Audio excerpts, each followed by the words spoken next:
جن لوگوں نے اپنے دور میں حضرت علی پہ سب و شتم کیا ان پہ لعنت کرنی چاہیے؟ بالکل نہیں کرنی چاہیے۔ حضرت عمار کے قاتل باغی گروہ میں تھے، بالکل، اس میں تو کوئی شک نہیں۔ خلیفہ وقت کے خلاف جو لڑائی تھی وہ بغاوت تھی، لیکن اللہ نے جب سب کو معاف کر دیا تو پھر ہمیں اعتراض کرنے کا کیا حق ہے؟ خود حضرت علی نے فرما دیا قتلانا و قتلاہم فی النار، ہمارے ہوں یا ان کے فی الجنہ، ان کے سب جنتی ہیں۔ غدیر خم پر دلائل مضبوط ہیں، کیا دلائل ہیں؟ کوئی دلائل بھی تو بتائے نا، غدیر خم پہ کہے کیا جو دلائل دی ہیں اس نے؟ اگر حضور نے حضرت علی کی محبت کا اعلان فرمایا تو کون ایسا بندہ ہے جو حضرت علی سے محبت نہ کرے؟ آپ نے یہ بھی بتلا دیا کہ لا یحبک الا مومن ولا یبغضک الا منافق، وہ جو مومن ہے آپ سے محبت کرے گا، جو منافق ہے۔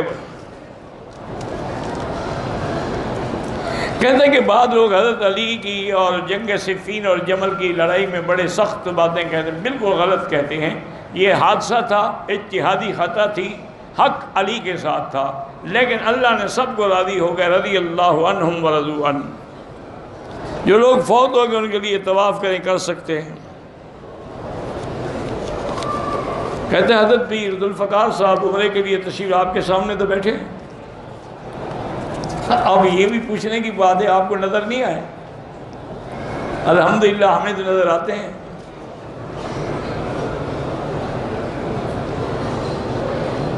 ایک آدمی چھٹا چکر پورا کیا، حجر اسود کا استلام رہ گیا، آگے نکل گیا، کوئی بات نہیں۔